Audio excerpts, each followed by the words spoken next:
fellow Dominicans, residents, visitors, and well-wishers. I wish to speak to you today on a few matters of national interest and concern. My doing this will, I am aware, trigger national discussion. It is my hope that we can conduct and contain such discourse to what is relevant and best for Dominica, so that increasingly the world can continue to see us as a mature, enlightened, developing nation. In about 3 weeks, we celebrate national independence. This is, as I have constantly reiterated, a passport to freedom and autonomy. It is also an undertaking and a charge of maturity and responsibility.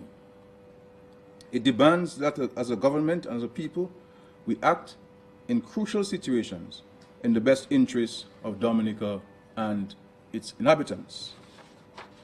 Accordingly, it was against this backdrop that yesterday evening I requested the file pertaining to the country's continuous monitoring of the impact of the Ebola virus, which is now present around the globe and particularly in West Africa.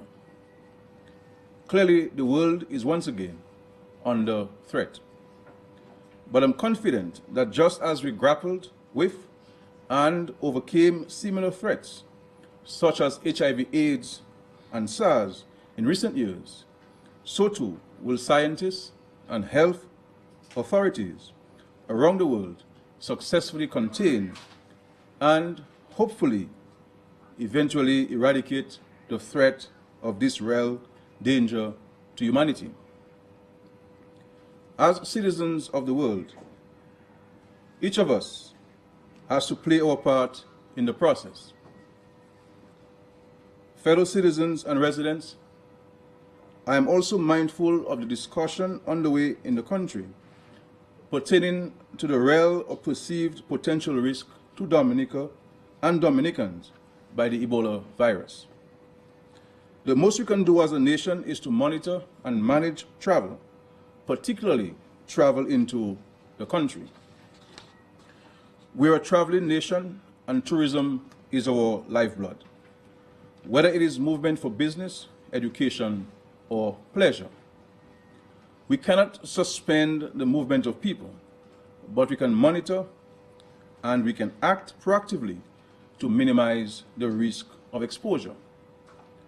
To date, the majority of Ebola cases, suspected and confirmed, emerge from and exist in various parts of Africa. That is a reality that none can deny. It is a real, and I like to keep things simple. It is real, and I like to keep things simple. We have to pay close attention to travel to and from Africa and other regions under direct or potential threat of the Ebola virus. These are early days yet, but precaution is absolutely necessary. Organizers of the World Creole Music Festival are and have always been proactive. Several months ago, even before the hosting of last year's event, they would have made contact with and contracted entertainment bands from around the globe. Indeed, I am told that there are already inquiries and preliminary agreements for appearances at next year's festival. Forward planning is wise, and theirs in that regard is commendable. But forward planning is also fraught with risk. To select and confirm entertainers, you have to enter into negotiations and agree on contracts that are legally binding. The reversal or unlocking of the same is normally a matter for legal operatives. However, the Prime Minister, as chief lawmaker, is charged with the wider responsibility of acting first and always in the nation's interest. This year's lineup of contracted performing artists at the World Creole Music Festival includes the band called Flavor from Nigeria, with a total party of 4 traveling from Nigeria to Dominica. There is also a second band comprised of persons of African origin, but who are based outside of Africa. Indeed, its 8 members are booked to travel from Paris Montreal, and New York. I am also informed that members of this band, Suku's Stars, have not traveled within recent times to regions severely impacted by the Ebola virus. Given the heightened nature of screening in their countries of residence, they can be characterized as low risk in the context of the emerging global threat of Ebola. That group, therefore, is not of special concern to me or my government in the context of the Ebola threat at this time. However, even though, like all other pandemics, no one can ever be sure who has been exposed to or fallen victim to Ebola, information and awareness must be factored into all considerations. Until a firm grip is secured on this Ebola virus, the world has to pay special attention to regions of its predominance. West Africa, as I said previously, is one such region. I have reviewed the file with respect to the contractual arrangements entered into with the Flavor Band out of Nigeria. To date, a total of $147,000 has been expended on professional fees and international travel by this group. This is a lot of money, but in my view, it pales into insignificance when matched against the consequences of exposing the people of this region to the risk of the Ebola virus. I would like to think that reason and common sense can and will prevail. But I readily acknowledge that the law is the law, and contracts negotiated can, at best, be renegotiated. Accordingly, purely out of an abundance of caution, I have today instructed the organizers of the 18th Annual World Creole Music Festival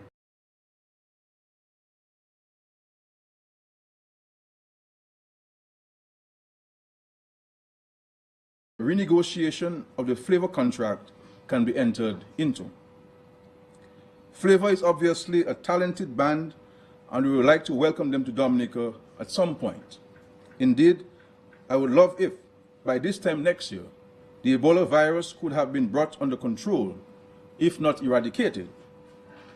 Regions around the world cleared of the threat of the virus, and entertainers, such as Flavor, could visit and perform in Dominica.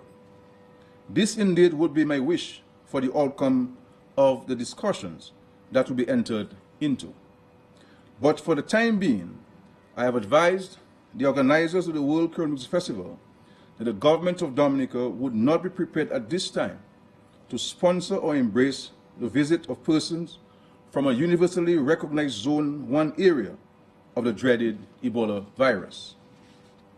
Fellow Dominicans and friends, this is a decision of the government. It is final. While I know there are those in our midst who believe they must dissect and ridicule everything that government says or does, I believe it will be helpful and responsible for all citizens and residents to move on now with the job of promoting this year's World Creole Music Festival. We have an impressive array of talent from around the world. Without Flavor, the lineup potential for this year's World Creole Music Festival to be the best ever. All it takes now is for citizens and residents to join in the promotion and in the hosting of this spectacular event. The second point of reference today pertains as well to a manifestation of national pride and responsibility. Dominica has been blessed with excellent leaders over the years. Time would not permit me to recap them all, and frankly, I do not think it is necessary to do. On this occasion, however, I wish to highlight the role and the demise of two former leaders who, history will show, made the ultimate sacrifice in the service of this nation. Former Prime Ministers, the late Rosie Douglas and the late Pierre Charles, died in office in the service of this country. They died at a point when each was battling with the task of transforming the economy of Dominica in the throes of the worst economic recession in nearly 100 years. I said on the occasion of the untimely passing of each of them that the efforts should never be minimized or forgotten. We are a grateful nation. And even though schools in the respective former constituencies have been named in their honor, the government has always been in search of something more viable and more visible and readily evident to residents and visitors alike. We need as a nation, on the eve of our 46th anniversary of independence, to look inward for heroes. We need to salute our own. We need to express our gratitude to those who gave selflessly to the struggle. In the case of these two fallen leaders, they gave their lives to the struggle of rescuing and developing Dominica. 2 weeks ago, I made a presentation to the Cabinet of Ministers in which it was recommended that we use the single largest manifestation of progress and modernity in Dominica over the past 10 years as a fitting and lasting tribute to the contribution of late Prime Ministers Rosie Douglas and Pierre Charles to Dominica. I refer to none other than the reconstruction and expansion of the Melville Hall Airport and the introduction of night landing in Dominica. In my estimation, these improvements represent the largest leap forward in our development as a nation over the past 15 years. I am therefore pleased to announce that at its regular meeting of Tuesday, October 7, 2014, the Cabinet of Ministers ratified its earlier decision to have the Melville Airport formally renamed the Douglas Charles Airport. As a tribute to and in honor of late Prime Ministers Rosie Douglas and Pierre Charles, I take this opportunity to invite all Dominicans, residents and visitors to a grand renaming ceremony at Melville Hall on the evening of Monday, October 27, 2014. Details of this event and the arrangements that will be made island-wide to transport persons to Melville Hall will be announced by the National Committee charged with the coordination of this event. Finally, but certainly of no less importance, is the announcement of plans for the formal opening and renaming of the new and expanded highway from Melville Hall to Pocassing. This too represents a giant step forward in the ongoing development of Dominica. A ceremony for the official opening of that highway will be held on Thursday, 30th October. Again, details of this event will be made public by the relevant committee charged with its coordination. Suffice to say that Monday, October 27th and Thursday, October 30th are dates that all Dominicans should commit to the diaries as days with events of national importance. Ladies and gentlemen of the media, I believe there is enough from what I have said to inform your stories. If there are any areas of doubt or misunderstanding relating to anything I have said here today, I will gladly clarify, but I will not entertain any other issue on this occasion. I now therefore invite questions to any of the three preceding matters. I thank you very much.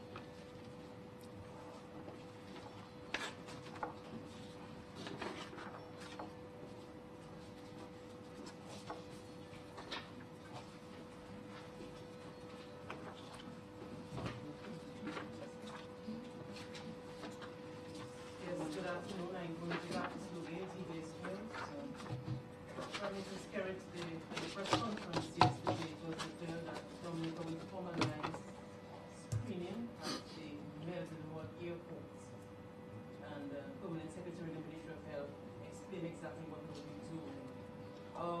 How far do you see this going as far as Dominica taking precautionary measures? Well, as the Ministry of Health would have said to you yesterday, that there are a number of actions that they have already taken in our preparation for any eventuality. And clearly we've been following the protocol set out by the WHO. And one of the requirements is the setting up of a screening protocol at our port of entry. The Ministry of Health over the last several weeks have been busy at work seeking to put all of the systems in place. So we have identified a location at the airport. The necessary changes will be made to that facility at the airport. The Minister of Finance has indicated that all of the funds required for preparing Dominica shall be made available. We will not take anything, or not leave anything to chance, because we understand and appreciate as a country the impact that this can have on the way of life of Dominica and the entire region. And we are also in regular contact with PAHO and the CARICOM, which is seeking to coordinate the individual member states' own preparation, because clearly there's going to have to be some collaboration and cooperation among member states in terms of assisting each other to prepare and to be ready for any eventuality. Is there a set time as to when it will start this collaborative effort? Well, there was a meeting in Washington, PAHO meeting in Washington. Ministers of Health would have met there. That matter was discussed. We've been having communication from CARICOM with a checklist that have been sent to all member states. We are in contact with CARICOM on this. So there's discussion. There have been discussions between ourselves and Barbados and CAFA. So there's this continuous discussions. Of course, it is something that all of us are paying very close and particular attention to, whether it's in Australia, whether it is in Spain, whether it is in the United States, and of course in Africa that has been battered by this deadly virus.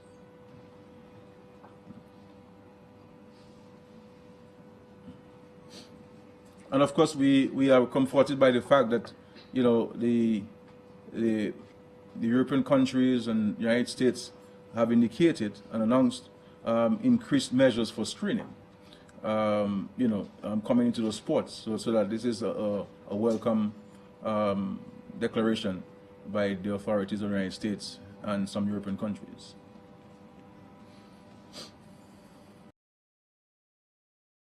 Prime Minister, I would imagine that the DFC had certain targets, financial targets in mind for the World Prayer Music Festival, and now that flavor is not coming, that would affect the financial aspect of the festival. Would government be willing to sort of subsidize? Well, let me, as I stated in my address, that our preoccupation is not about how much money the Creole Festival will lose. My preoccupation as the leader of this country is on the economic and social impact if we're to be visited by one person with the virus. So the show will continue. And as I said, we may very well have the best festival ever in the last 18 years. So it is not for me a monetary consideration. It is simply taking precautionary measures to safeguard our country and of course the region. So the issue of internal money issues, if there are, I don't think there are, because they didn't tell me so last night or this morning. That will be addressed otherwise. But it is a serious concern for all of us in the world, you know, and therefore we all have to do what we can do to minimize our exposure and to be prepared. Yes. Mr. Prime Minister, you've told us. Yeah, you've told us that on Thursday, October 30th, we'll be seeing the formal opening of new and expanded highway from Melville Hall. Would you give us a status report on the Melville Hall Road and where we're at? I know there are a number of bridges that were unfinished. Where are we with that? Well, based on what the Ministry of Public was saying to us, by then, all of the couple of bridges that have not been surfaced would be surfaced by then. We had some issues with both the subcontractor and the contractor. As you know, the bridges were given to a different contractor based on agreements with the Agence Française de Développement, and there were some issues between that contractor and the contractor who was mandated to, was contracted by the contractor with the bridges to surface. There was issue of they not having sufficient bitumen. That has been cleared by from the customs, I believe last week, and from all indications from the Permanent Secretary in the Ministry of Public Works, there should be no reason why those two bridges cannot be addressed in a matter of a few days. Okay. Mr. Prime Minister, you mentioned that you're making efforts to have favor removed from the Creole Festival. In terms of a replacement, because favor is an international act, has the DFC or the government taken into consideration any sort of replacement artist for favor? Well, that's a matter for the DFC to look at and to make their own decision on it. I don't necessarily get involved in replacements of bands, but it's a matter for them. But based on what I have seen in terms of the lineup, we have more than enough bands for that night, and I'm sure that we will have a great event. Okay, thank you.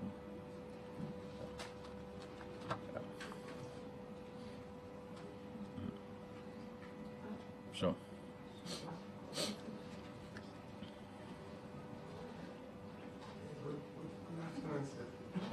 I understand that the airport will be renamed.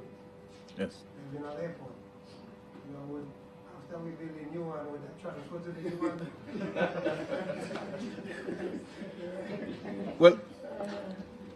Well, I'm sure when we build the international airport, I have no doubt that the government would certainly transfer the names to this new airport. Yes, right. And on Tuesday, Tuesday evening, God's willing, we will announce after whom the new road will be named. So we'll make an announcement on Tuesday. But it will be named after somebody who has made a sterling contribution to the country. Sure. And if anybody is speculating, it will not be Roosevelt Skerrit. One more question, sir. With the road, I see the road stopped by the bridge to the Caribbean territory. Would there be another phase for that to the Melvin Airport to the Charles Rosie? Yes, yes, that's yeah. The cabinet had mandated the Ministry of Public Works a couple months now for the new estimates for that section. So that entire section will be redone, including the construction of a new bridge. Remember, this last small bridge was left out. Mango Hole. That new bridge. We have an estimate for this. As a matter of fact, a contract may be issued for that very soon. But not only this road, but entirely through the Caribbean territory, also back to Castle Bruce and back to Pocasse and going towards Dalis onto P7 area, Dubic area. So this whole under the World Bank funding and also European Union funding. Yep. Okay, thank you very much, and thanks for attending.